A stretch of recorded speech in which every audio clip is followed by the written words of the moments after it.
Assalomu alaykum hammaga. Bugun sizlar bilan papkalarni parollab qo'yishni va berkitib qo'yishni o'rganamiz. Buning uchun bizga Google orqali kerak bo'ladigan dasturni yuklab olishimiz kerak.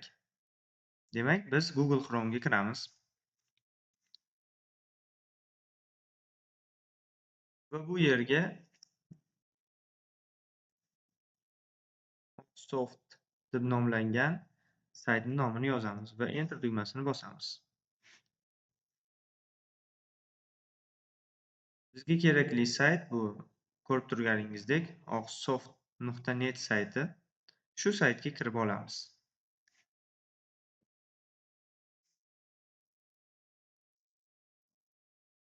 Saytga kirganingizdan so'ng yuqori paneldan Secret Folder qismini tanlab Download tugmasini bosishimiz kerak bo'ladi.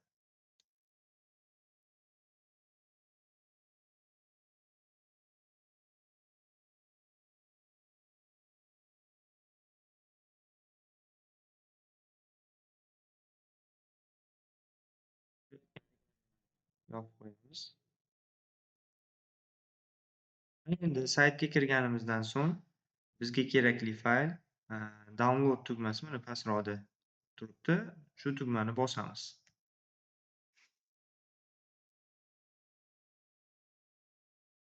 Ko'rib turganingizdek yangi oyna ochildi. Bizga kerakli fayl Secret Folder qismidan Download yuklab olish tugmasini bosishimiz kerak.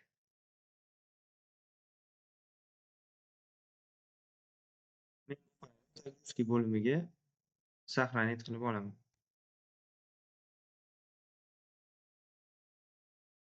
Ko'rib turganingizdek mana fayl yuklandi. Secret Folder 7-versiyada mana exe holatda biz shu faylni yuklab oldik. Ana endi bu faylni ishga tushirib kompyuterimizga o'rnatib olishimiz kerak bo'ladi. Demak, faylni ochamiz.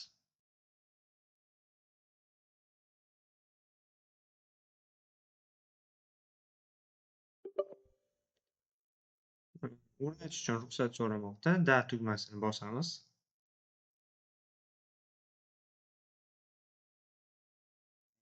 Qaysi tilda ko'rinishni tanlab olishimiz kerak. Bizga mos keladigani English.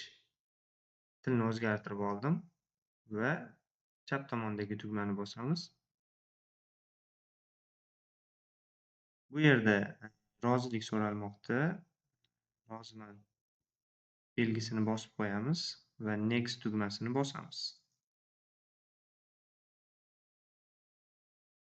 Va kompyuterimizga Secret Folder deb nomlangan ilova o'rnatilmoqda. Ochilgan reklamaga ahamiyat bermaymiz, oynani yopamiz. Xo'p, ko'rib turganingizdek, parol o'rnatishimizni so'ramoqda. Ya'ni dastur uchun bizga parol o'rnatib olishimiz kerak bo'ladi. New Passport degan joyga o'zingizni parolingizni kiritasiz. Misol uchun men 1 2 3 degan parolni yozdim va Confirm Password degan qismiga yana shu parolni takrorlab yozishim kerak bo'ladi. Recovery email address degan joyga parolni tiklashingiz uchun esingizdan chiqib qolsa, o'zingizni pochta adresingizni kiritib qo'yishingiz kerak bo'ladi. Va keyin pastiga ham qaytadan o'zingizdagi pochta adresini kiritib qo'yishingiz kerak bo'ladi. Va OK tugmasini bosamiz. Endi biroz kutamiz. Ko'rib turganingizdek, Secret Folder deb nomlangan ilova ishga tushdi. Ilovani ko'rinishi mana rabochiy stolimizda ham o'zini yarliklari joylashtirildi. Secret Folder deb nomlangan ilova. Demak, ilovani ochganimizda bu qismiga ko'zimiz tushadi. Ilovaga biron bir papkani yashirib qo'ymoqchi bo'lsak, shunchaki o'sha papkani mana birinchi dars deb nomlangan papkani men shu ilovaga bekitib qo'yaman. Shunchaki mishka bilan ko'tarib ilovani folder degan qismiga mishkani olib kelib qo'yib yuborsak, bizni papkamiz shu ilovaga joylashib oladi. Mana log degani, ya'ni papka qulflandi. Endi birinchi dars degan papka manda secret folder deb nomlangan ilovada qulflab qo'yilgan holatda turibdi. Ilovadan chiqib ketaveraman. X ni bosib zakrit ilovani yopamiz. Ilova yopilganda tabiiyki reklama o'zini saytiga yo'naltirib yuboradi. Bunga ahamiyat bermaymiz. Mana endi ko'rib turganingizdek, rabochiy stolimizda birinchi dars deb nomlangan papka berkitildi. Poisk qismiga ham biza birinchi dars deb yozib qidirsak ham endi bizada bunaqa papka topilmaydi.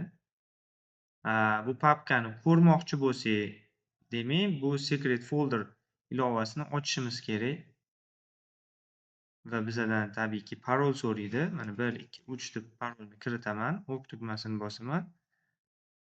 Mana turibdi bizani birinchi dars deb nomlangan papkamiz. Shu papkani tanlaymiz va unlock ochish belgisini bosamiz. Mana qulfda unlock ochilgan qulf rasmini bosamiz. Ana endi mana birinchi dars yana o'z joyiga qaytdi. Endi foydalanish uchun tayyor holatda. Demak, sizlar bilan papkalarni berkitib qo'yish va parollab qo'yishni ham o'rgandik. Kanalimizdan uzoqlashmang. Salomat bo'ling.